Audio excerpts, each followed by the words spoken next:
अस्सलामु अलैकुम वरहमतुल्लाहि वबरकातुहू। यूट्यूब के channel guide to learning English में आपका खैर मकदम है।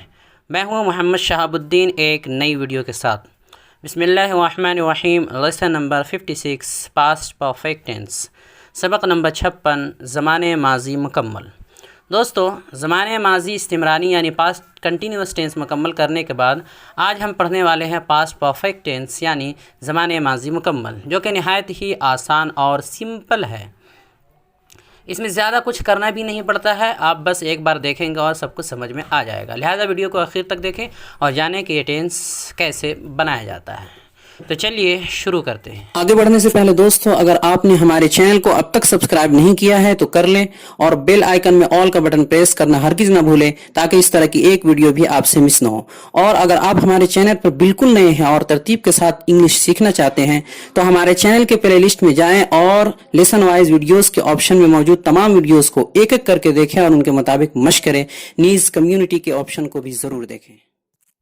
पास्ट परफेक्ट टेंस यानी ज़माने माजी मुकम्मल। सबसे पहले हम तारीफ़ जानेंगे। तो तारीफ़ ये है कि इस ज़माने के जुमलों के ज़रिए काम के माजी में यानी गुज़रे हुए ज़माने में बहुत पहले ही ख़त्म और मुकम्मल होने का इल्म होता है।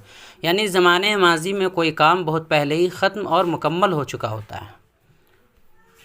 पहचान ये है कि इन जुमलों के आखिर में चुका था, चुकी थी, चुके थे या फिर लिया था, दिया था, किया था वगैरह जैसे अल्फाज का इस्तेमाल होता है। ये जो पास्ट इंडेफिनिट टेंस है यानी पास्ट का पहला टेंस है, उससे थोड़ा सा फ़र्क है। उसमें थोड़ा काम करीब में हुआ होता है और इसमें काम कोई भी काम ज़माने माजी में बहुत पहले हो चुका होता है। मिसाल है जैसे नासिर घर पहुंच चुका था। Nasir had reached home. Nasir had reached home. तुम खाना खा चुके थे। You had eaten food. मैंने वो किताब पढ़ ली थी। I had read that book. उसने तुम्हें बता दिया था। He had told you. मैं ये ख़बर पहले ही सुन चुका था। I had already heard this news. Heard this news. Sajida ने खाना बना लिया था। Sajida had cooked food. इसमें फेल यानी वर्ब जो इस्तेमाल होता है वो वर्ब का थर्ड फॉर्म यानी तीसरी शक्ल का इस्तेमाल होता है। जितने भी परफेक्ट टेंस है सब में थर्ड फॉर्म का यूज़ होता है। फ़ेल मुआविन यानी हेल्पिंग वर्ब, इसमें हेल्पिंग वर्ब हैड का इस्तेमाल होता है, सिर्फ हैड। कायदा यह है कि सब्जेक्ट कोई भी हो सब में हैड का ही इस्तेमाल होता है। सब्जेक्ट चाहे आई हो, वी हो, यू हो, सिंगुलर हो, प्लूरल हो, कोई भी हो, हैड का इस्तेमाल सब में होगा। अब आइए कुछ 6 तरीक़ों के मुताबिक जुमले बनाना सीखते हैं, जैसा कि अब तक बनाते आए हैं। यह टेंस तो और भी ज़्यादा सबसे आसान है। तो चलिए पहला तरीक़ा जानते हैं। नंबर 1, अफर्मेटिव यानी मुस्बत। इसकी तरतीब ये है कि सबसे पहले सब्जेक्ट लिखेंगे, फिर हैड लिखेंगे, फिर वर्ब की थर्ड फॉर्म लिखेंगे तीसरी शक्ल, उसके बाद ऑब्जेक्ट। जुमला है मैं अपने घर जा चुका था। मैं अपने घर जा चुका था। मैं के लिए सबसे पहले आई लिखेंगे, उसके फ़ौरन बाद हैड लिखेंगे, इसलिए कि इसमें सिर्फ हेल्पिंग वर्ब हैड ही का इस्तेमाल होता है। फिर जाने के लिए गो आता है और इसका थर्ड फॉर्म आता है गॉन, तो उसे लिख देंगे। फिर अपने घर के लिए माई होम, चूँकि आई सब्जेक्ट इसलिए माई होम होगा। तो जुमला हुआ आई हैड गॉन माई होम। मैं अपने घर जा चुका था। दूसरी मिसाल है उसने आपको बुलाया था। उसने आपको बुलाया था। उसने के लिए ही आएगा, उसके फ़ौरन बाद हम हैड लगाएंगे। फिर बुलाने के लिए चूँकि कॉल आता है और इसका थर्ड फॉर्म आता है कॉल्ड, ईडी लग जाता है आखिर में, तो उसे लिख देंगे। फिर आपको के लिए यू लिखेंगे, आपके लिए यू होता है। तो जुमला हुआ ही हैड कॉल्ड यू। उसने आपको बुलाया था। अगली मिसाल है अहमद शादी कर चुका था, या फिर इसको यूँ भी कह सकते हैं कि अहमद ने शादी कर ली थी। तो अहमद के लिए अहमद, फिर हैड लगा देंगे हेल्पिंग वर्ब के तौर पर। उसके बाद शादी करने के लिए आता है मैरी या गेट मैरिड, दोनों आता है, चाहे मैरी लिखें या गेट मैरिड। तो हम यहाँ आसान वाला लिखेंगे मैरी, और इसका थर्ड फॉर्म आता है मैरिड, MARRIED, आखिर में ईडी लग जाता है, तो उसे लिख देंगे। तो जुमला हुआ अहमद हैड मैरिड, अहमद शादी कर चुका था। आइए आगे बढ़ते हैं। दूसरा तरीका है नेगेटिव यानी मनफी। तरतीब है सबसे पहले सब्जेक्ट लिखेंगे, फिर हैडेंट लिखेंगे। चूँकि नोट लगेगा इसमें तो शॉर्ट फॉर्म हम इस्तेमाल करते हैं, तो हैड नोट का शॉर्ट फॉर्म हो जाएगा हैडेंट। फिर उसके बाद थर्ड वर्ब की थर्ड फॉर्म, उसके बाद ऑब्जेक्ट। जुमला है मैं अपने घर नहीं जा चुका था। मैं के लिए यहाँ पर आई आएगा, फिर फ़ौरन हम हैडंट लगाएंगे, चूँकि हैडंट ही इसमें इस्तेमाल होता है नोट के साथ। उसके बाद क्योंकि ये जुमला नफ़ी वाला है इसलिए नोट के साथ लिखेंगे हैडंट। फिर जाने के लिए गो से गॉन हो जाएगा, और अपने घर के लिए माई होम, तो जुमला हुआ आई hadn't gone my home, I hadn't gone my home. दूसरी मिसाल है अहमद ने शादी नहीं की थी, तो अहमद के लिए अहमद, फिर फ़ौरन हम हैडंट लिखेंगे इसलिए कि सब में हेल्पिंग वर्ब एक ही जैसा इस्तेमाल होता है। उसके बाद मैरी का थर्ड फॉर्म हम लिखेंगे यानी मैरिड, तो जुमला हुआ अहमद हैडंट मैरिड, अहमद ने शादी नहीं की थी। नंबर 3 यानी तीसरा जो तरीका है इंट्रोगेटिव यानी सवालिया मुस्बत। तरतीब है, सबसे पहले हैड लिखेंगे, फिर सब्जेक्ट लिखेंगे, फिर वर्ब की तीसरी फॉर्म यानी थर्ड फॉर्म तीसरी शक्ल, उसके बाद ऑब्जेक्ट। जुमला है क्या मैं घर जा चुका था, क्या मैं घर जा चुका था। चूँकि सवालिया जुमला है इसलिए सबसे पहले हम हेल्पिंग वर्ब लगाते हैं, तो यहाँ हैड है तो सबसे पहले हैड लिख देंगे, फिर सब्जेक्ट यानी आई, फिर गॉन, फिर माई होम, तो जुमला हुआ had I gone my home, had I gone my home. दूसरी मिसाल है क्या अहमद ने शादी कर ली थी। सबसे पहले हम हैड लगाएंगे, सवालिया जुमला है इसलिए यानी हेल्पिंग वर्ब, फिर सब्जेक्ट यानी अहमद को ख़ुद लिखेंगे, फिर मैरी का थर्ड फॉर्म हो जाएगा मैरिड, तो जुमला हुआ हैड अहमद मैरिड, क्या अहमद ने शादी कर ली थी। चौथा तरीका है नेगेटिव इंट्रोगेटिव सवालिया मनफी।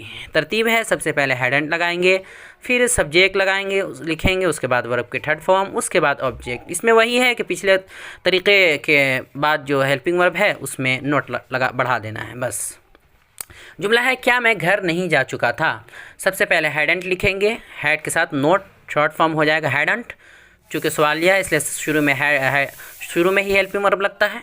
फिर सब्जेक्ट यानी आई, फिर गॉन, फिर माई होम, तो जुमला हुआ hadn't I gone my home, hadn't I gone my home, क्या मैं घर नहीं जा चुका था।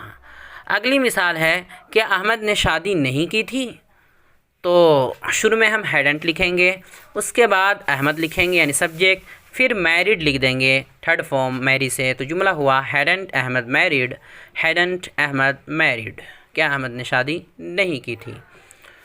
पांचवा तरीका है इंट्रोगेटिव विथ WH फैमिली, मुस्बत सवालिया WH फैमिली के साथ, यानी इसमें WH फैमिली का इस्तेमाल होता है। तरतीब है, सबसे पहले हम WH वर्ड लिखेंगे, कोई भी WH फैमिली में से एक वर्ड, उसके बाद हैड लगाएंगे, फिर सब्जेक्ट, फिर वर्ब की थर्ड फॉर्म, फिर ऑब्जेक्ट। जुमला है मैं घर क्यों जा चुका था, मैं घर क्यों जा चुका था। सबसे पहले क्यों की इंग्लिश लिखेंगे इसलिए कि सवालिया लफ्ज़ का सबसे पहले तर्जमा किया जाता है, तो क्यों के लिए आता है वाई, फिर हेल्पिंग वर्ब यानी हैड लगेगा, फिर सब्जेक्ट यानी आई, फिर गॉन, गो से थर्ड फॉर्म गॉन, उसके बाद माई होम, तो जुमला हुआ why had I gone my home, why had I gone my home, मैं घर क्यों जा चुका था। दूसरी मिसाल है अहमद ने शादी क्यों की थी, तो सबसे पहले वाई लिखेंगे, फिर हैड, फ़ौरन हेल्पिंग वर्ब, उसके बाद सब्जेक्ट यानी अहमद, फिर मैरिड, तो जुमला हुआ why had Ahmad married, why had Ahmad married. अगला और आखिरी तरीका है number 6 negative interrogative with WH family, मनफी सवालिया WH फैमिली के साथ। इसकी तरतीब ये है कि WH वर्ड शुरू में लिखेंगे, उसके बाद हैडंट लगाएंगे, हैड के साथ नोट, तो शॉर्ट फॉर्म हो जाएगा हैडंट, उसके बाद सब्जेक्ट, फिर वर्ब की थर्ड फॉर्म, फिर ऑब्जेक्ट। जुमला है मैं घर क्यों नहीं जा चुका था, तो सबसे पहले क्यों के लिए वाई लिख देंगे, फिर हैडंट लिखेंगे, हैड नोट का शॉर्ट फॉर्म हैडंट, फिर सब्जेक्ट यानी आई, उसके बाद गॉन, फिर माई होम, तो जुमला हुआ why hadn't I gone my home, why hadn't I gone my home, मैं घर क्यों नहीं जा चुका था। अगली मिसाल है अहमद ने शादी क्यों नहीं की थी, तो सबसे पहले लिखेंगे वाई क्यों के लिए, फिर हैडंट लगा देंगे फ़ौरन, उसके बाद सब्जेक्ट यानी अहमद को लिखेंगे, फिर मैरिड, तो जुमला हो जाएगा why hadn't Ahmad married, Ahmad ने शादी क्यों नहीं की थी। बहुत ही आसान और सिंपल तरीका है आज के सबक को बनाने का, ये टेंस नहायत ही आसान है। तो चलिए आगे बढ़ते हैं, इसकी भी गर्दान हम जान लेते हैं गोइंग से। तो कंजुगेशन यानी गर्दान, तो सबके आगे इसका तर्जमा लिख दिया गया है, मैं सबकी गर्दान पढ़ देता हूँ, आपको तेज़ी के साथ सबकी गर्दान इसी तरह याद करनी है। तो पहला है I had gone, I hadn't gone, had I gone, hadn't I gone, why had I gone, why hadn't I gone. तर्जमा होगा वही, मैं जा चुका था, मैं नहीं जा चुका था, क्या मैं जा चुका था। आप देख लें और समझ लें। दूसरा है we had gone, we hadn't gone, had we gone, hadn't we gone, why had we gone, why hadn't we gone. तीसरा है you had gone, you hadn't gone, had you gone, hadn't you gone, why had you gone, why hadn't you gone.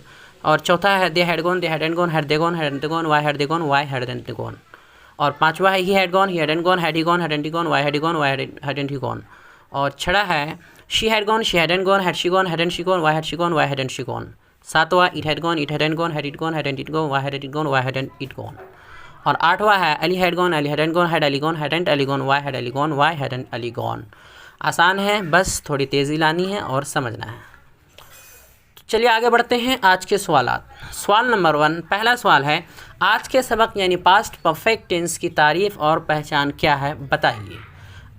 Number 2, सवाल number 2, इन उर्दू जुमलों की अंग्रेज़ी बनाइए। नीचे कुछ उर्दू जुमले रोज़ाना की तरह दिए जा रहे हैं, उनकी अंग्रेज़ी बनानी है। तो पहला जुमला है वो सो चुकी थी, वो सो चुकी थी। तो सोने के लिए आता है स्लीप, और उसके second form slept, third form भी स्लेप्ट। तो सबके आगे first form, second form, third form तीनों दे दिए जा रहे हैं ताकि आपके लिए आसानी हो। दूसरा जुमला है मैं पहुंच चुका था। तो पहुंचने के लिए रीच, रीच्ड, रीच्ड। क्या तुमने देख लिया था? सी, सॉ, सीन। जज साहब इस्तीफ़ा दे चुके थे। Resign, resigned, resigned. वह मुलाकात क्यों कर चुका था?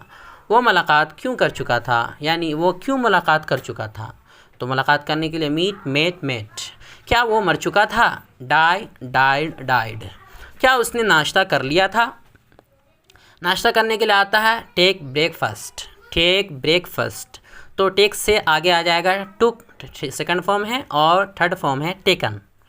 खालिद मदरसा आ चुका था। कम, केम, कम। क्या तुमने किताब पढ़ ली थी? Read, red, red. रीड का सेकंड और थर्ड फॉर्म सब एक ही जैसा लिखा जाता है, लेकिन पढ़ते हैं सेकंड और थर्ड फॉर्म को रेड। मैंने उसे मोबाइल दे दिया था। Give, gave, given.